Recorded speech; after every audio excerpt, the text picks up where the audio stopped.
Bom dia, galera. Deus abençoe vocês. São bem-vindos em nome de Jesus.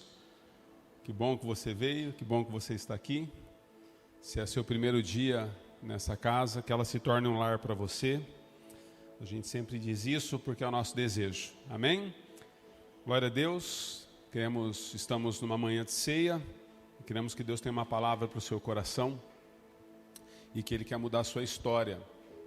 Fique ligado naquilo que o Espírito Santo de Deus quer ministrar a você nessa manhã. Eu pretendo ser bastante objetivo, até por conta daquilo que Deus está comunicando ao nosso espírito nessa manhã. Eu pretendo não delongar muito. Então nós vamos direto ao assunto. E o assunto é falar um pouquinho de profundidade com você. Nós vamos falar sobre profundidade. Eu acredito que Deus tem nos chamado como igreja, queridos, nos nossos dias, para sermos mais profundos na sua vontade, na sua palavra. Eu acredito que é tempo de mergulharmos mais naquilo que Deus espera do que aquilo que desejamos.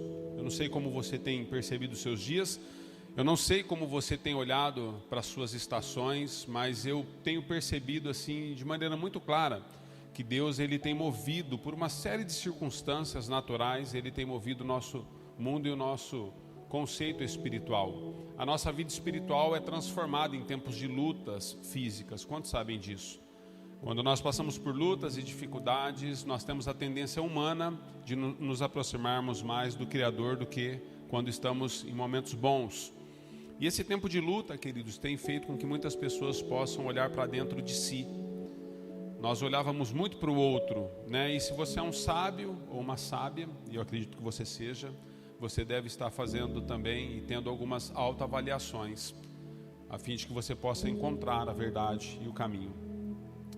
Nós, na manhã de ceia de hoje, eu quero pensar um pouquinho sobre a igreja. Eu tenho pensado muito sobre a igreja. Na verdade, eu não sei se eu tenho pensado em outra coisa nos nossos dias, porque a igreja é a menina dos olhos de Deus na terra. Todos aqueles que um dia tentarem tocar em você, eles estão tocando em Deus em primeiro lugar, porque Jesus morreu por você. E quando Deus olha para a igreja de uma maneira assim figurada, muito clara, queridos. E Ele traz a expressão para nós, como igreja, Ele traz a expressão de que nós somos um corpo. Até vamos falar da ceia depois e nós vamos avaliar essa questão do corpo. Mas eu não sei se você já percebeu o corpo humano, né? Nós temos algumas pessoas que entendem um pouco mais da anatomia, outros não. Nós temos a Ju é médica, né? Entende bem disso. Mas o que eu vejo no corpo humano, queridos? O corpo humano, ele tem muitos órgãos. E esses órgãos, alguns deles são vitais. Você sabia disso? Nem todos os seus órgãos são vitais. Alguns órgãos que nós temos, eles podem ser retirados e a gente até segue a vida. Agora, existem órgãos vitais que, se eles forem retirados, nós morremos. Então eu tive pensando essa semana a respeito de quando uma pessoa entra em coma, porque tanto se fala, queridos, nos nossos dias que as pessoas estão sendo entubadas, que elas estão sendo desligadas por um período para um tratamento, a fim de que elas possam responder. E eu fico pensando, para que, né, o coma, para que a pessoa ter que chegar a esse ponto para poder um tratamento ser eficaz na vida de uma pessoa?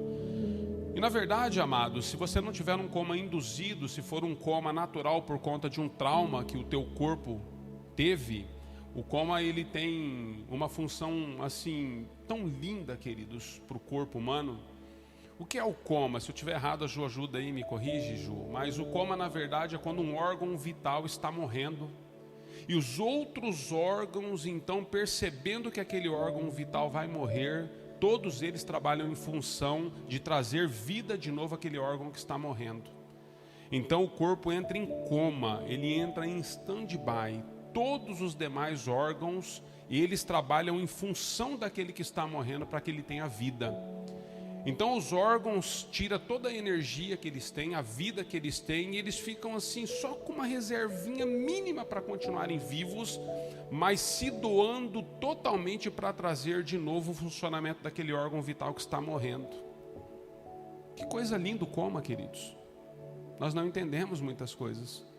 Mas eu olhando para a igreja de Cristo, que nós somos um corpo, querido, é quando nós temos a consciência de quem somos no corpo de Cristo, e que às vezes eu e você precisamos parar tudo e pegarmos toda a energia que existe em nós para que nós possamos trazer vida ao outro que está morrendo.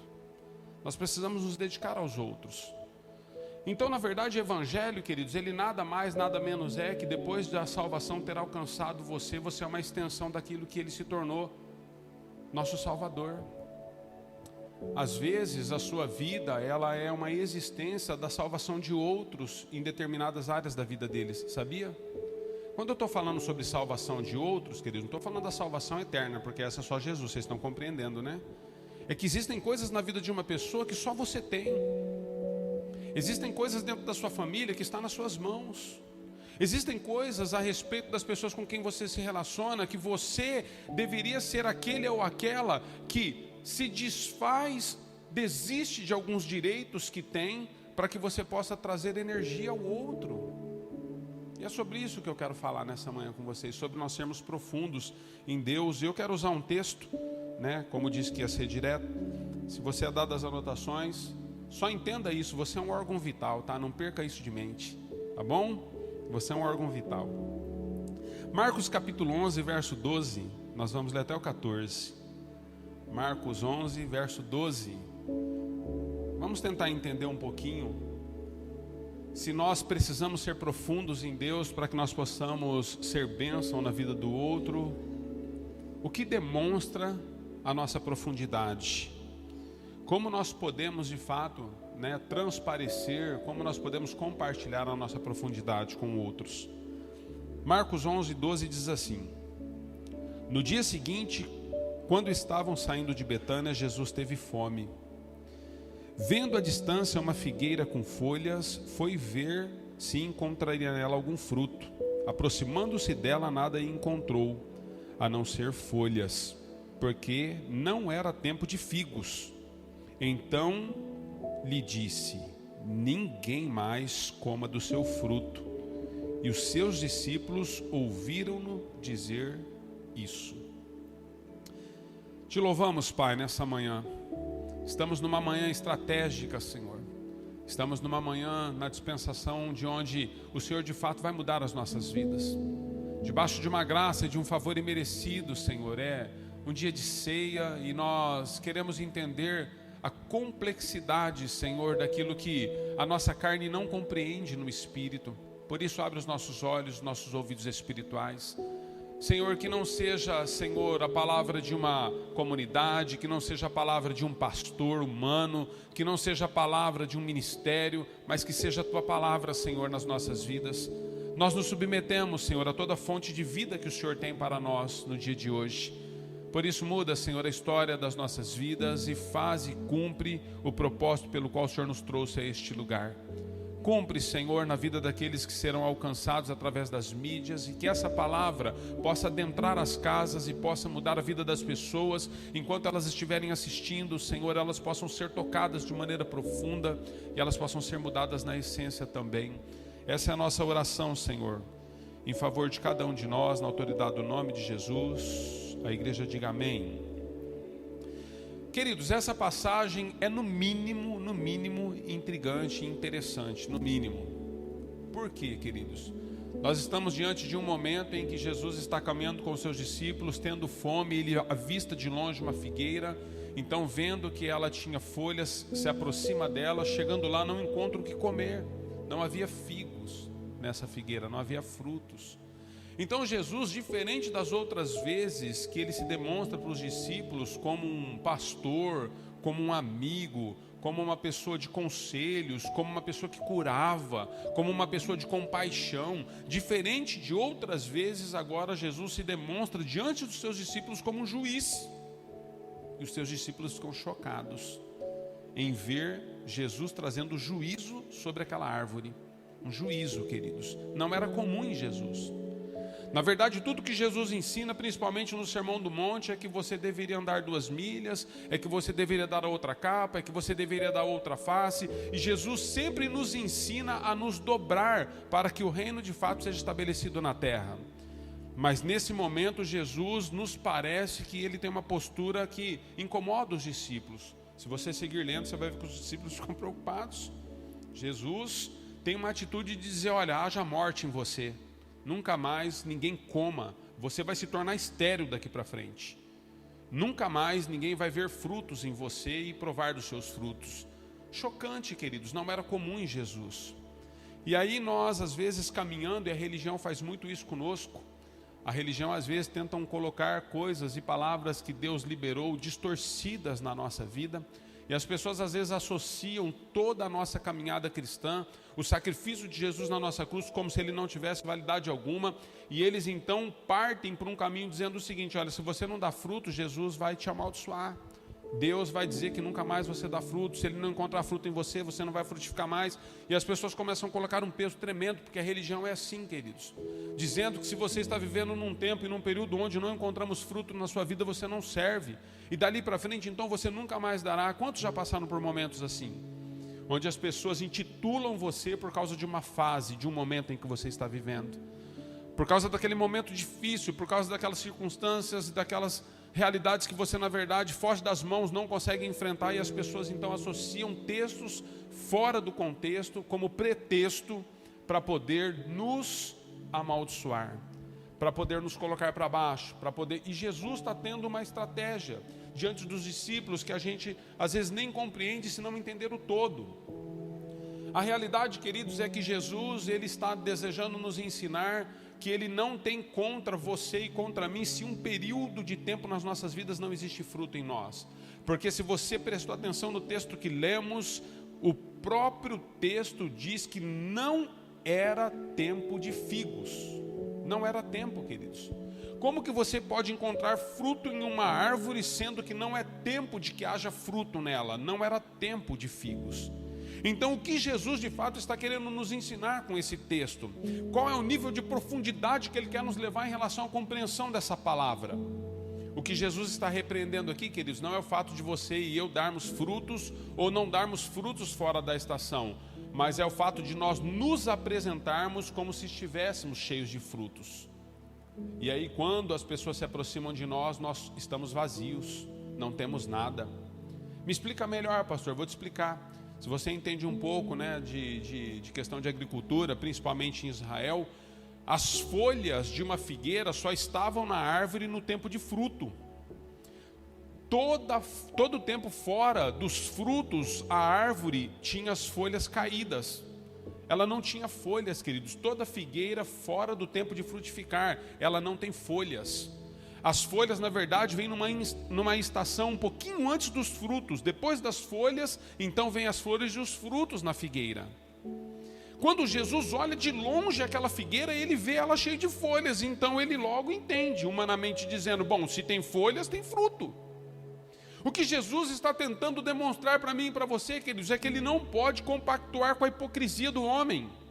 Existe uma hipocrisia na vida daqueles que se dizem muitas vezes que são sendo que não são, que têm sendo que não têm. Ao longo dos anos, queridos, eu já me aproximei de pessoas que quando você vê elas na internet, quando você vê elas nas mídias, quando você vê elas nos relacionamentos, parece que elas são assim: nossa, quanto conteúdo deve ter essa pessoa, quanta coisa ela deve ter para oferecer. E às vezes quando você conversa com ela, você vê que ela é a mais vazia de todos os homens. Não existe nada que presta ali, a não ser palavras e frases formuladas para impressionar pessoas. Mas a realidade dela no dia a dia é diferente do que ela produz no contexto do coletivo. É quando as pessoas se demonstram ser aquilo que não são, porque as folhas impressionam quem estão à volta delas. O que eu quero entender com você, querido? Se nós somos um corpo e nós somos um órgão vital que precisa trazer vida ao outro, nós precisamos trazer vida ao outro com coerência. Deus não se importa se você está pelada ou pelado sem folhas. Se não é tempo de frutos, se você está sem frutos. O que Deus se importa com as nossas vidas então, igreja? É se de fato aquilo que nós demonstramos nós somos na raiz, na essência. Então nós precisamos discernir os tempos que estamos vivendo. Nós vivemos num coletivo enquanto igreja, e mesmo estando no coletivo, não enfrentamos as mesmas coisas. Quantos sabem disso? Quando você sair dessa porta, querido, eu queria falar dessas, mas a igreja ainda só tem uma porta. Quando você sair dessa porta, um dia vai ter muitas. Muito embora Jesus é a única porta, amém? Para nos consolar, né, queridos? Jesus é uma porta só, senão não tem consolo para o cristão, né? Mas quando você sair dessa porta aqui, você não está enfrentando a mesma luta que eu estou enfrentando. É possível que a pessoa que está ao seu lado, você não tenha relacionamento com ela, ela parece bonitinha, cheirosa, está bem vestida, passou um perfume, mas só Deus e ela sabem o que ela está enfrentando, queridos. Você olha para uma mulher maquiada, você olha para um homem bem vestido, você acha que eles estão no auge, você pensa porque a pessoa dá partida num carro de 100 mil reais, pensa que ele está no topo de tudo.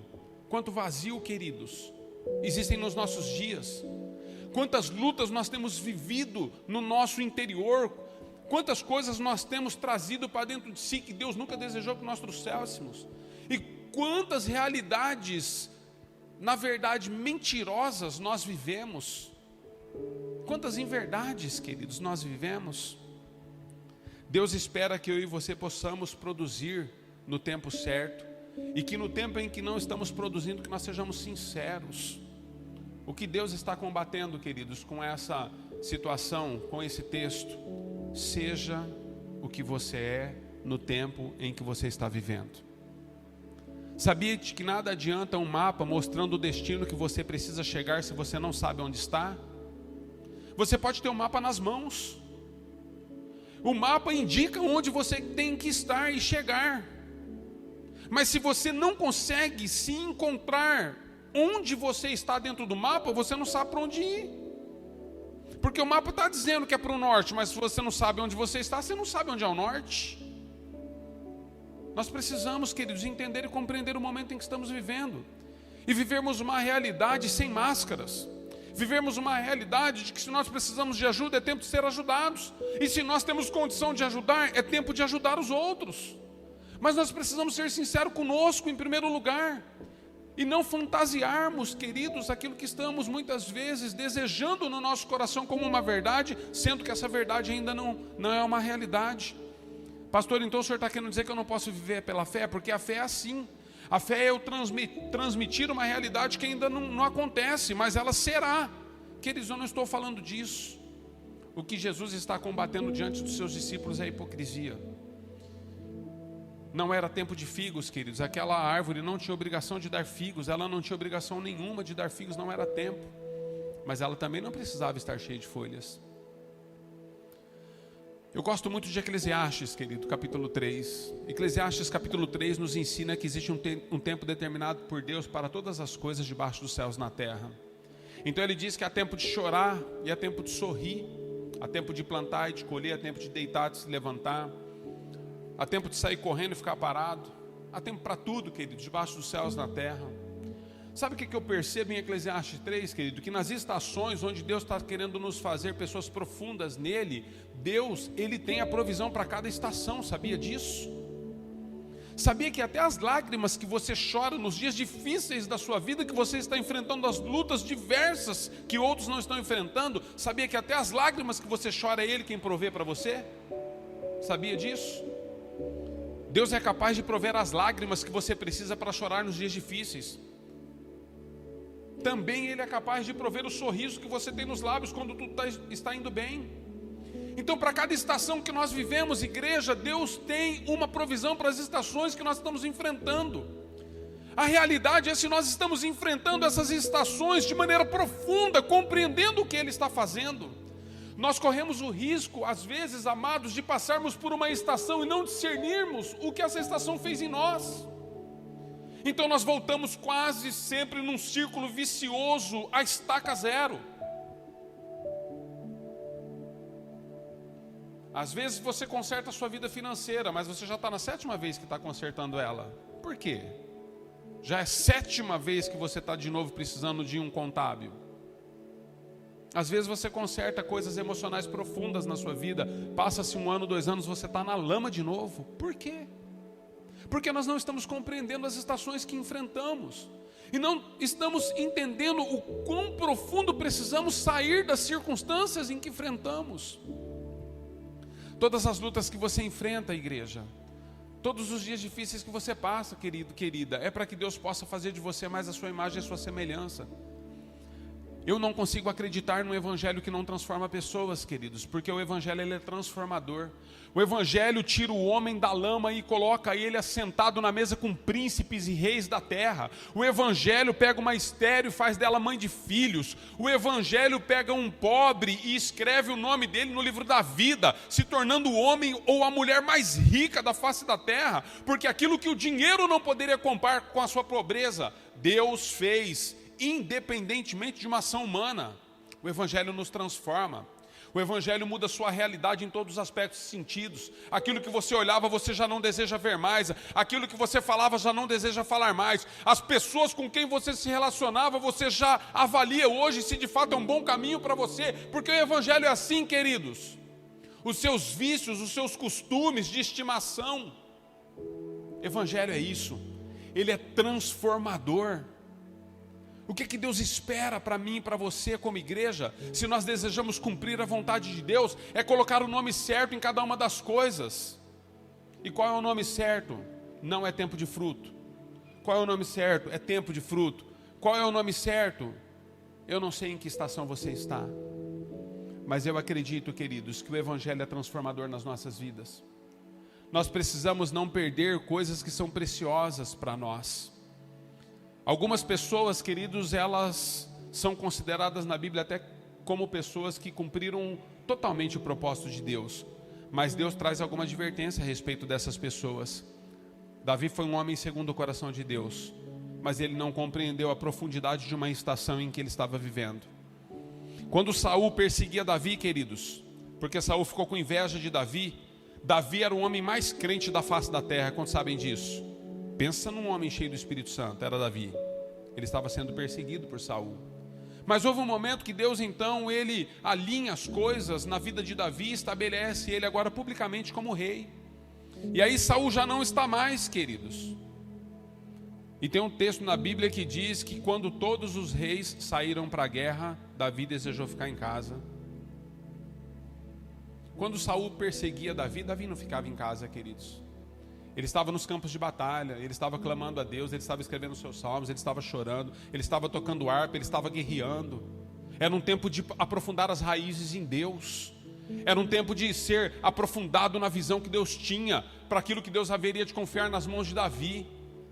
Mas aí agora as coisas estão bem, ele é rei, ele tem ouro, tem prata, ele tem exército, ele tem posição, ele tem o favor do Senhor, ele tem tudo. Então ele decide ficar em casa, enquanto os reis estão saindo para as guerras.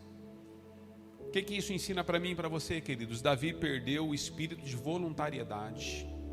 Davi sempre foi um voluntário para as coisas de Deus. E aí Davi fica em casa, queridos, num tempo que era para ele sair, não entendendo aquela estação, não entendendo aquele momento. O que acontece? Ele coloca os olhos numa mulher, Betseba. Deixa eu dizer para você, você sabia que o espírito de voluntário, de voluntariedade, você sabia que esse espírito te preserva das quedas da vida? Você já avaliou isso? Às vezes as pessoas me procuram e dizem assim: pastor, eu estou no ministério, mas eu quero abrir mão do ministério, eu quero deixar por um período de tempo. E eu tenho certeza que ela vai deixar, ela vai morrer, porque eu estou acompanhando, ela vai morrer. Se não morrer, pelo menos desmaiar, ela vai entrar em coma, alguma coisa do tipo. Mas eu tenho certeza que vai morrer. Por quê, pastor? O senhor é um profeta? Não, queridos, porque eu conheço a Bíblia. Se desconecte da videira, se desconecte do favor que ela traz sobre a sua vida, se desconecte da vontade soberana dele sobre você. É questão de tempo. E aí as pessoas me procuram e dizem: pastor, eu preciso deixar, eu preciso isso, eu preciso aquilo. Por quê? Porque, pastor, eu comprei gado, agora eu tenho fazenda, porque agora eu isso, porque agora é aquilo. E nós temos boas desculpas, mas é questão de tempo. Davi se desconectou, queridos, e ele fica em casa. Então ele deixa o espírito de voluntário para ficar no palácio. Quando ele fica no palácio, ele vê a vizinha dele tomando banho. Betseba, queridos, ela não morava dentro do palácio, ela morava ao lado do palácio, ela era vizinha. Mas Davi coloca os olhos nela e chama um dos seus criados e fala: olha, eu vi ela tomando banho lá. Sabe o que acontece? Todas as vezes que você se desvincular e se desconectar do espírito de voluntariado, você vai começar a colocar os olhos naquilo que você nunca tinha visto. Se Betseba era vizinha do palácio, queridos, sabe quantas vezes ela tomou banho no mesmo lugar? E Davi nunca tinha visto ela tomando banho? Sabe por que ele nunca tinha visto, queridos? Porque ele estava aprofundando as suas raízes com Deus na guerra. Ele estava no lugar certo, onde Deus estabeleceu ele para estar. Ele deveria estar junto com os seus guerreiros e os seus valentes, ele não deveria estar em casa. Mas ele se afasta do espírito de voluntariedade, e ele então fica em casa ocioso, e toda a ociosidade vai trazer morte para aqueles que são cristãos, queridos. Toda vez que você ficar ocioso na sua casa, nos seus pensamentos, no seu governo, na sua vã maneira de pensar, você vai começar a ver aquilo que não precisava ver. Então Davi vê Betseba nua, sem roupa, tomando banho, e ele tem problemas.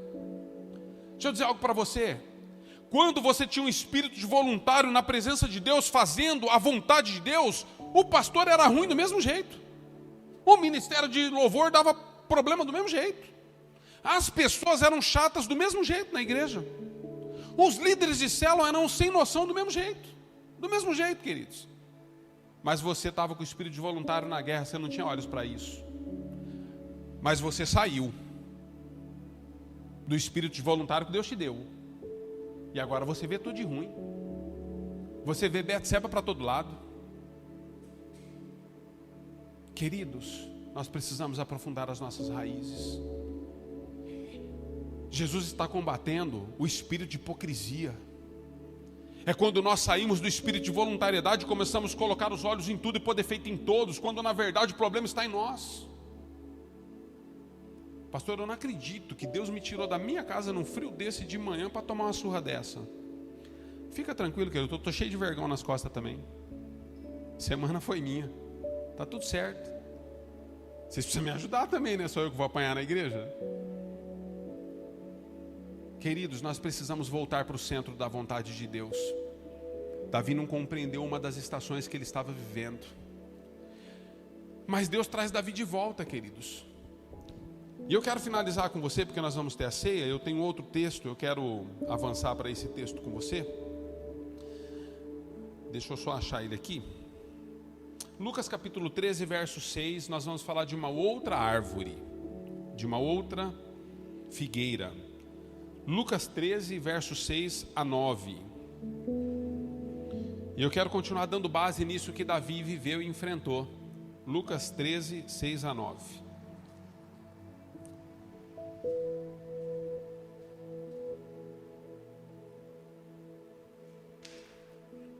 Amém, amém?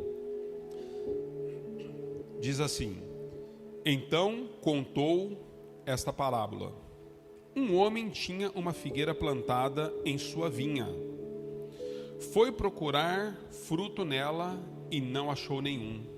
Por isso, disse ao que cuidava da vinha: já faz 3 anos que venho procurar fruto nesta figueira e não acho. Corte-a.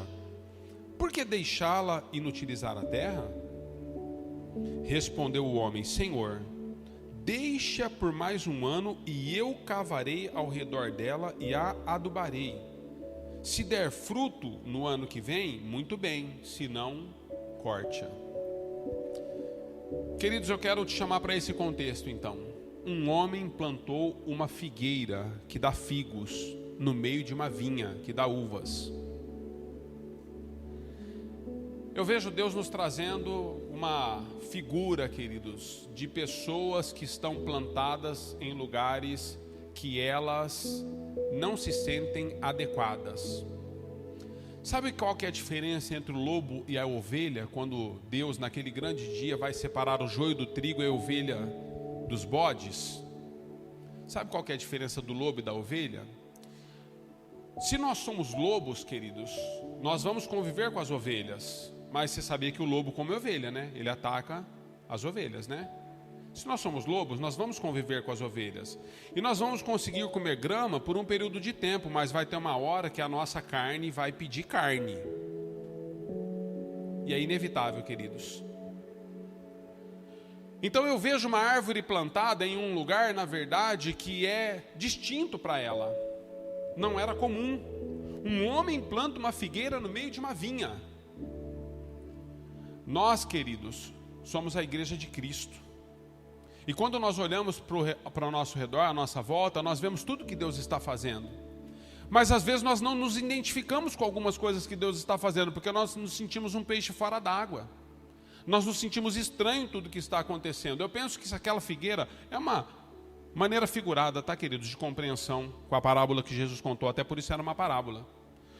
Eu penso que aquela figueira, se pudesse enxergar, né, se ela tivesse olhos, quando ela olhava para a sua volta, ela só via uvas. Ela não via outra coisa, queridos. Então ela fica 3 anos olhando para as uvas, tentando dar frutos, mas ela está confusa, ela não sabe que fruto que ela vai dar. Por quê? Porque ela é uma figueira no lugar errado e todo mundo está dando uva. Como que eu vou apresentar um figo no meio das uvas? Eu vou ser discriminada, eu vou isso, eu vou ser aquilo. Deixa eu dizer algo. E Deus quer falar com você nessa manhã. Você não tem que ter as pessoas à sua volta como parâmetro. O teu parâmetro é Cristo. Você sabia que o dono da vinha, ele chega e tem um problema com aquela figueira? Ele falou, rapaz, faz 3 anos que você plantou esse trem aí, e eu sou o dono dessa terra, e eu quero que você arranque. Mas graças a Deus, queridos, por aquele homem que cuidava da vinha. A Bíblia diz que se nós pecarmos, queridos, nós temos um advogado diante do Pai, que advoga em nosso favor. Quando nós erramos, queridos, esse advogado, ele diz para o Pai, não arranca não, deixa eu cavar mais um pouquinho. Eu vejo Jesus, queridos, na sua e na minha vida, trazendo um princípio para mim e para você, que quando nós estamos meio deslocados no processo, nós precisamos entender as estações, mas nós precisamos produzir aquilo que nós somos de fato e de verdade. Nós só precisamos ser autênticos. Se nós olhássemos com bons olhos para essa parábola, todas as pessoas estavam acostumadas a comprar uva naquele lugar. E de repente, já pensou você chegar em um lugar que você foi lá só para comprar uva, mas você tem uma outra possibilidade de compra? Figo. Nossa, eu vim buscar uva, mas tem figo aqui, difícil achar figo nesse período. Produza o que você nasceu para produzir em Deus, debaixo da vontade e do caráter de Deus, debaixo daquilo que Deus preparou para que você seja, independente das circunstâncias à sua volta. Não se comparem com as pessoas porque elas estão com um dom assado, um dom assim, um dom... Que é isso, queridos? Não se compare. Lembre-se de que você é um órgão vital dentro do corpo, e aquilo que Deus te levantou para ser na vida dos outros e na sua própria vida, ninguém pode ser por você. Então nós estamos falando, querido, de que aquele homem que cuidava da vinha disse, olha, deixa eu cavar um pouquinho mais, porque o problema dessa árvore ainda não ter dado fruto é porque provavelmente as raízes não estão profundas, então deixa eu cavar e adubar. É tempo de nós nos aprofundarmos, queridos. Quando a parábola também fala a respeito do semeador que saiu a semear, o semeador era legítimo, a semente era legítima, mas algumas sementes não produziram, e umas das sementes que não produziram é porque ela caiu em uma terra rasa, ela não foi profunda o suficiente para germinar. Nessa manhã, queridos, eu quero e desejo assim profundamente, de maneira objetiva, que Deus possa nos revelar a sua vontade. O que Deus tem colocado sobre a sua vida, qual é a estação que você está vivendo? O problema não é você ter frutos, o problema é você ir para a internet e mostrar as suas folhas. Pare de ir para a internet e mostrar as suas folhas. Ore a Deus e diga, Senhor, cave mais um pouquinho. Muda a minha circunstância, muda a minha história, muda a minha realidade. Livra-me da hipocrisia, Senhor. Eu tenho 2 filhos, queridos, já são jovens hoje, um já casou, já é homem, o outro é jovem, mas eu me lembro da fase de adolescência dos meus filhos. Eu tive conflitos com o João e com o Lucas na adolescência deles. Sabe por quê? Criança, queridos, e adolescente é diferente de adulto, na sua perspectiva de visão da vida. A sua cosmovisão é diferente. Então eu quero dizer algo para você. Sabe uma coisa que adolescentes e crianças, eles não aceitam? A hipocrisia. Eles não aceitam, queridos. Nós aceitamos depois de adulto, porque nós nos tornamos políticos. Então a pessoa está ferrando com a sua vida, mas você está tá dando risada. Tá tudo certo. Está tudo certo o quê? Você está se moendo. Está tomando Rivotril. Está tomando remédio para pressão por causa dessa condição? Não, está tudo bem. Está tudo bem o quê? Não está bem. Não está bem. Eu não estou bem, pastor. Eu não estou bem, irmã. Eu não estou bem, amor. Eu não estou bem. Eu não estou bem. Nós precisamos ser realistas, queridos. Deixarmos de hipocrisia. Nós precisamos ser verdadeiros diante de Deus e dizer que aquilo que está nos matando vai nos levar à morte mesmo, se nós não permitirmos que a santificação de Deus mude a nossa história. Santificação é um processo, queridos. Dia a dia. É eu e você morrendo para que a vida nos alcance. Dia a dia. Tem alguém que quer, graças a Deus, hein? Louvado seja Deus pelo amém. Quantos estão entendendo, queridos? Eu quero finalizar, né? E nós vamos ter a ceia. E se o Ministério de Música quiser subir para apoiar no período da ceia, fique à vontade. Mas eu quero encerrar com você, enquanto os obreiros estão se preparando para a ceia. Nós precisamos, pode se colocar em pé. Nós precisamos, queridos, tomar uma decisão nessa manhã. Eu finalizo com você falando a respeito de quando a graça nos alcança dentro da lei. A graça, queridos, é algo que, assim, nos vira do avesso. Quantos sabem disso? Nos vira do avesso. Na lei, queridos, nós aprendemos o mandamento e a obrigação do perdoar, por exemplo. Na lei era uma obrigação. Você deveria perdoar.